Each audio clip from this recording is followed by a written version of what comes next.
এটা হচ্ছে OnePlus 10T, OnePlus এর ফ্ল্যাগশিপ সিরিজের আরো এক সদস্য। নতুন সংস্করণের এই ফোনটি কি হতে পারে আপনার পরবর্তী ফোন, চলুন জেনে নেওয়া যাক। ফোনটির পেছনে কর্নারের দিকের স্কোয়ার শেপ ক্যামেরা বাম্প, যেটি আগের সংস্করণগুলির চেয়ে অনেকটাই পরিবর্তিত হয়েছে। এই ক্যামেরা বাম্পটি ব্যাক প্যানেলের চেয়েও কিছুটা মোটা। সঙ্গে রয়েছে OnePlus এর সিগনেচার লোগো। ফোনটির গ্লাস ব্যাক অ্যালুমিনিয়াম ফ্রেমের সাথে 204 গ্রাম ওজন। এরপরেও ফোনটির হ্যান্ড গ্রিপ যথেষ্ট ভালো। ফোনটির সামনে এবং পেছনে প্রোটেক্টর হিসেবে যুক্ত রয়েছে কর্নিং গোরিলা গ্লাস 5। ফোনটির 2.5D কার্ভ সহ উপরের নিচে এস কাট থাকায় ফোনটির সৌন্দর্য অনেকাংশেই বৃদ্ধি পেয়েছে।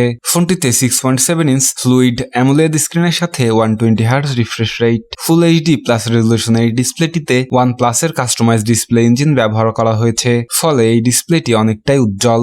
ডিসপ্লেটির 394 পিপিআই এর সাথে 10 bit 1 billion colour HDR10 plus এর সাপোর্ট যুক্ত রয়েছে, ফলে মাল্টিমিডিয়া ইউজার এক্সপিরিয়েন্স অনেক ভালো। কালার কন্ট্রাস্ট এবং ডিপ ব্ল্যাক লক্ষ্য করবেন। ফোনটিতে 120 হার্টজ রিফ্রেশ রেটের সাপোর্ট থাকলেও মাল্টিমিডিয়া ইউজের ক্ষেত্রে সেটা নির্দিষ্ট হার্টজে কনভার্ট হচ্ছিল, কিন্তু যে সমস্ত হাই এন্ড মাল্টিমিডিয়া গেমে 120 হার্টজ রিফ্রেশ রেট সাপোর্ট করে সেই গেমগুলিতে 120 হার্টজ রিফ্রেশ রেট লক্ষ্য করবেন। ফোনটির ব্রাইটনেস লেভেল দেখার মতো ছিল, যা প্রায় 1300 নিট পিক। ফোনটির অটো ব্রাইটনেস মোড দিনের আলোর জন্য ব্রাইটনেসের সাথে ডিসপ্লে কন্ট্রাস্টও বাড়িয়ে দেয়। ফোনটির ডিসপ্লের উপরে 5 সোল সেলফি ক্যামেরা ব্যবহার করা হয়েছে। ফোনটিতে 3.5mm হেডফোন জ্যাক না থাকলেও 24 বিট অডিও কার্ডের সাথে স্টেরিও স্পিকার ব্যবহার করা হয়েছে।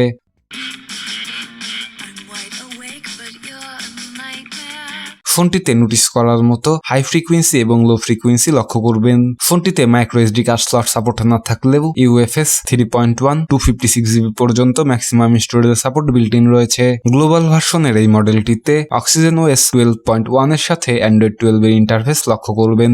এই মডেলটিতে 4 ন্যানোমিটার 3200 মেগাহার্জের স্ন্যাপড্রাগন 8+ Gen 1 প্রসেসরের সাথে 5G কানেক্টিভিটি। জিপিইউ হিসেবে রয়েছে 900 মেগাহার্জের Adreno 730। ফোনটিতে 3200 মেগাহার্জের LPDDR5 16GB পর্যন্ত ম্যাক্সিমাম র্যামের সাপোর্ট যুক্ত রয়েছে, যা ফোনটির মাল্টিটাস্ক গেমিং এক্সপিরিয়েন্সকে আরো এক ধাপ এগিয়ে নিয়ে যাবে। ফোনটির স্কোয়ার শেপ ক্যামেরা বাম্পে ট্রিপল ক্যামেরা সেটআপ ব্যবহার করা হয়েছে। ফোনটির মেন ক্যামেরাটি 50 মেগাপিক্সেল f1.8 অ্যাপাচার। ফোনটিতে 2 মেগাপিক্সেল f2.4 অ্যাপাচারের একটি ম্যাক্রো লেন্সের সাথে 8 মেগাপিক্সেল f2.2 অ্যাপাচারের একটি আল্ট্রা ওয়াইড লেন্স রয়েছে। প্রত্যেকটি লেন্সের সাথে AI যুক্ত পাচ্ছেন, ফলে ফোনটি লো লাইটে আরো ভালো ছবি তুলতে সক্ষম।